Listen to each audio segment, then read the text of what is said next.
I will safely tell you Richard Ramirez is here with me, and I'm holding on to the book, and there is an intimacy, there is a magic when you actually get the copy. You know, is the smell of the pages, the pictures, the memories that he brought to life inside this amazing piece. It's called The Vanishing Art and Traditions of Trinidad and Tobago.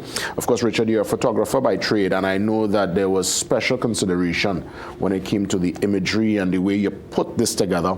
I want to say congrats, man, and clearly, product is in hand, so it is ready. Product is ready. Product is ready. Great to see you, my friend. Congratulations. Thank you. Good morning. Walk me through from idea to completed product. All right, so this is the third book in my series of books that I've done. I started off dealing with our built heritage, so our buildings and landscapes of Trinidad and Tobago. So I started doing that in 2000.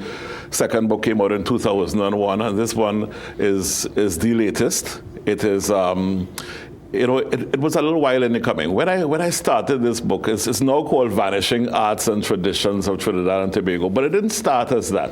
It started as the dying arts of Trinidad and Tobago, because I started thinking, man, we've lost so much, and the things that I knew when I was younger, they don't exist anymore. And you know, the inspiration for this came from my nephew, Harvey Gibbons. Harvey is 10 years old now. And I talk to Harvey very often about things that I knew, and they seem to be a little lost on him sometimes. So I said, let me put this in a form that he can understand, and children like himself can understand, and even the older folks. I mean, we have people in 20s and 30s who haven't seen many of these things, although they've heard about it from their parents. Well, I was fortunate to grow up in Deep South, Erin. Then when mommy moved, we went to Komoto, and then my teenage years would have been St. James. So I got, I guess, a good balance of country, like deep country, then more like a Rima side country, and then, well, you know, city life in my teenage years. So lots of what you're showing here, I would have seen and experienced, but as you rightfully said, some of it doesn't exist anymore, because look, basket weaving, right? That's the first one I'm seeing here in the book. Rattan weaving.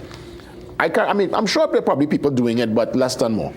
Yeah, we used to get rattan from the Blind Institute, and I think they still do it. Yeah. But they are probably the only people I could think of that might do it commercially. What we depend on now are imports of rattan from the Far East. You know, a lot of things are not done by hand in Trinidad anymore. Well, thankfully, I was able to see the Jose building in St. James, because Jose is still very much alive and well. Correct. But even what we're looking at, some of the imagery on screen, dancing the cocoa, right? I recall Auntie Sharon's dad in Manzan had a cocoa house. And yeah, this is stuff that many of the young people wouldn't really know of that tradition. Correct. You see, the thing is, we have a lot of oral traditions that we hand down. We talk about things. The book allows you to have some perspective on it. It gives you a little visual to go with it. So, you know, you started off by saying, you know, my core was photography, and it really is. But photography has taught me that I can, you know, also paint pictures with words. That's why I've combined the photography with the storytelling, and, you know, gotten into that whole visual storytelling. That's right. Embroidery, steel drum making. I mean, all these things still around. Copper sheet engraving. Wow. Yeah. Hammock weaving. I mean, I guess the ethos really is to keep some of the tradition alive, to encourage those who still treat and deal with it. But I'm happy that a new generation, because, you know, obviously we are being so modernized now that some of our traditions are being lost, and I'm happy that we're able to capture this for all time. Careful consideration too in terms of the imagery. Walk me through every single shot. I know you would have really, I could imagine it would have been a scientific approach to make sure the imagery matched up with what you're trying to tell. Correct. Now, a lot, just as when I do my actual photography in the street, my image starts in my head. Before I even pick up the camera, I already have an idea of what I want to capture. So it's a matter of arranging things. In the case of this book, I would have used a combination of techniques. So I would have used a DSLR camera, regular photography.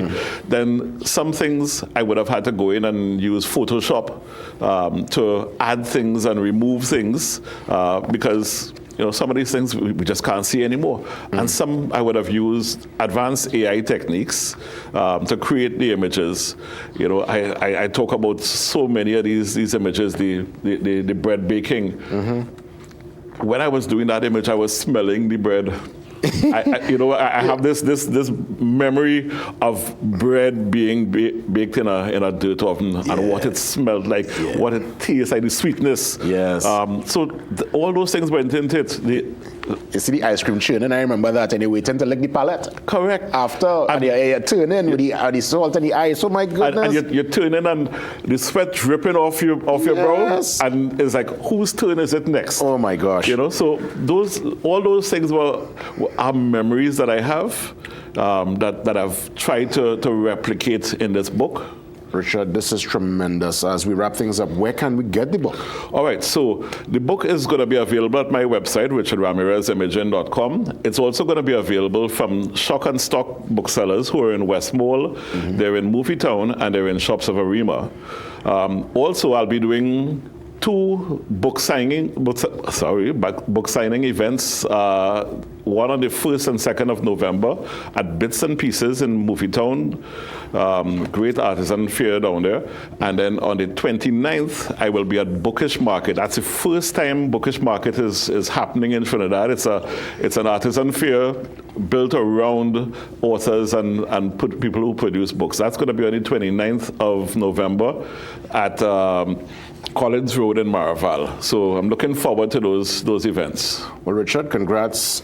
It's a beautiful gift. This is truly amazing, and we congratulate you. We're going to take that pause and get ready for the 7 a.m. news update. See you soon.